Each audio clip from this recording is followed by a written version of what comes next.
harbor of Sydney, Nova Scotia, rides at anchor one of the strangest craft ever built for the Atlantic crossing. A fugitive from the local brewery has been made seaworthy by Charlton and Peter Olson. The barrel is specially fitted out with keel, mast, and sail. Mark is a would-be repat in reverse, having recently been demobbed after overseas service with the Canadian Army. Unfortunately, when all ready to sail, the mast splinters. Now the adventurers say they will have to wait until spring to make the journey to Blighty.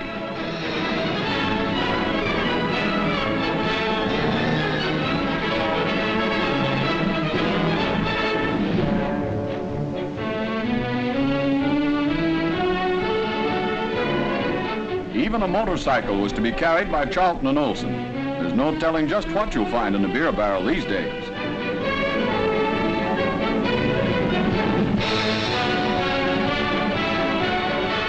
It's lucky the contraption isn't moored on the UK side of the ocean. One dark night it would probably turn up missing. The repat schedule would then have added to its list of transport one Atlantic barrel.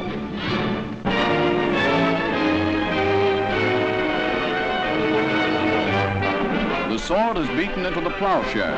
Tires from Toronto, great rolls of canvas from Nova Scotia, lumber from British Columbia, all are unloaded at a large Ontario plant. Shell cases, guns, and small arms go into the great melting pot to become molten metal.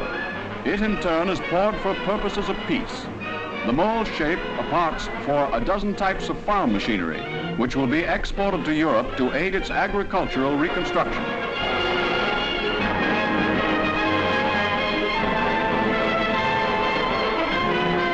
Large gasoline motors are turned out to provide the motive power for great self-propelled combines.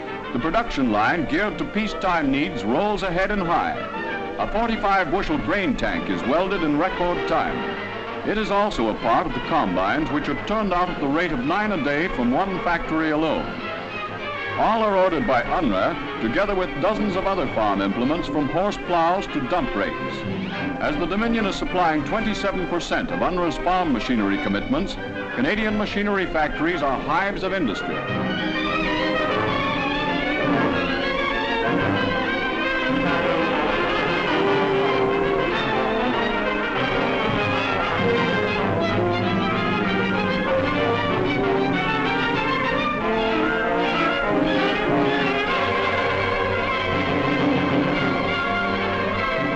The finished product goes to the four corners of Europe, to France, Holland, Greece, Scandinavia, Poland, and Czechoslovakia.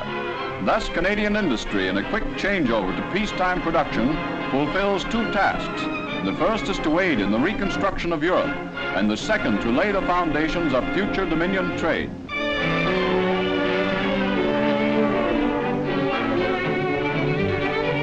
Under the shadow of the Blitzreich Chancellery, Berlin's kiddies congregate to take part in a great evacuation scheme. Once again, the British are evacuating children. This time, however, it is not from their own city of London, but from Germany's battered capital. With the housing and food situation desperate, 30,000 German children ranging in age from 4 to 14 years are leaving Berlin's British zone. Their destination is the district of Oldenburg, controlled by the CAOF. Allied troops supervise the move, which is run by the German Red Cross.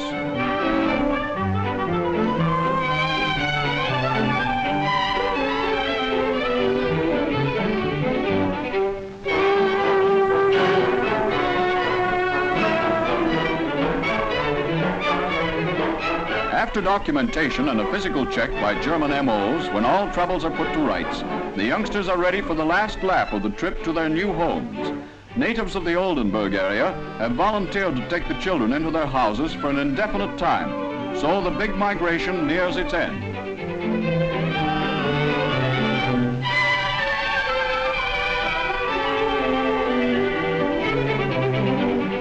Exercise Stork is another step in the Allied plan to restore Germany to a measure of order.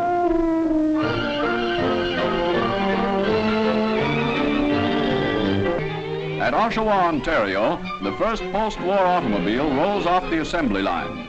The resumption of civilian production marks the completion of a great plan. More than 900,000 man-hours of labor were needed to complete the reconversion program. Now the first fruit of the great task nears completion.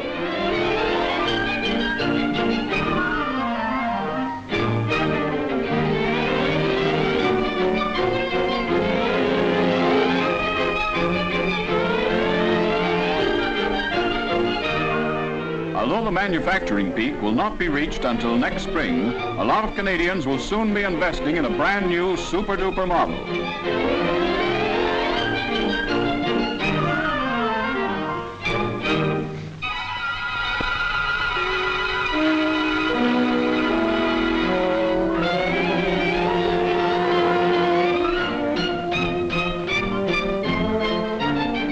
The first sedan to be completed is turned over to Major C.A. Bell, M.C. of the Department of Veterans Affairs. Equipped with special driving aids, it will be used by the Shaughnessy Hospital in British Columbia in teaching more amputation cases to drive. Canada's first or Canada's finest. At New Westminster, BC, the British refrigerator ship Columbia Star loads aboard the world's record egg shipment. 34 million shell eggs are bound for the United Kingdom. BC poultry farms, noted for their high quality and productive capacity, produced this record cargo within a 30-mile radius of the shipping point. Prize-winning white leghorns go all out for laying eggs for England.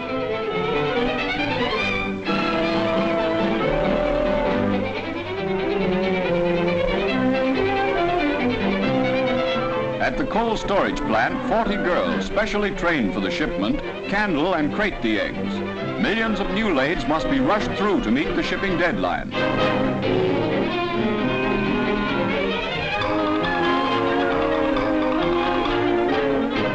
Thousands of crates move off to the wharf to be loaded as sailing time approaches. The biggest cargo of eggs ever loaded on one ship at one time anywhere in the world is just about complete. Traveling the all-water route through the Panama Canal, the Columbia Star will be in England in 26 days.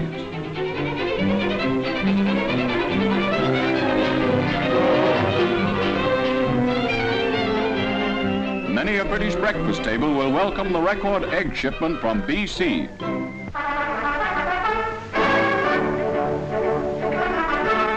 In Deticum, Holland, the Fort Garry Horse holds a farewell parade. It commemorates also Cambrai Day in memory of the part played by the regiment in the historic World War I battle. The CO, Colonel Wilson, takes the salute from the Fort Garrys, as well as from troops of Netherlands Boy Scouts and Girl Guides who join in the march past.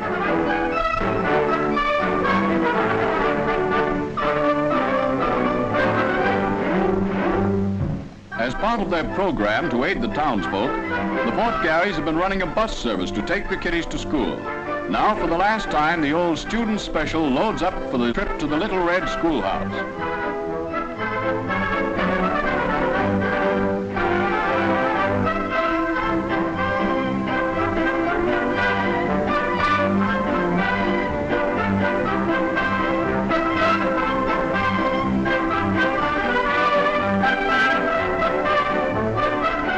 An egg and spoon race is the opening event on the farewell Sports Day card. The Canadians have taken on the police force of the town, and the law gives the Canucks a run for their money in hanging on to the hen fruit.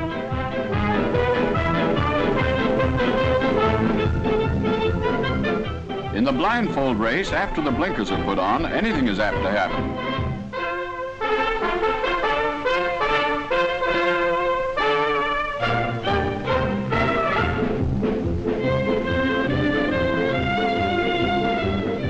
The boys put to use the technique learned in the drive through the Low Countries and the jeep pushing competition. It loosens up the muscles for the next event, which is the piggyback wrestling show.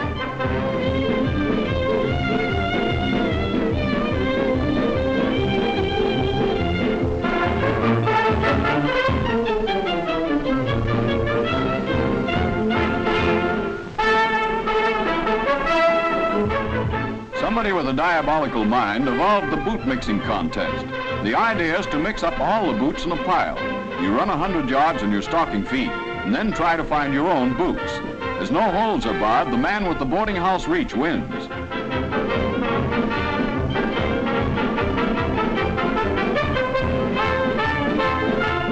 Confidentially, the game was designed to get the police with their boots off.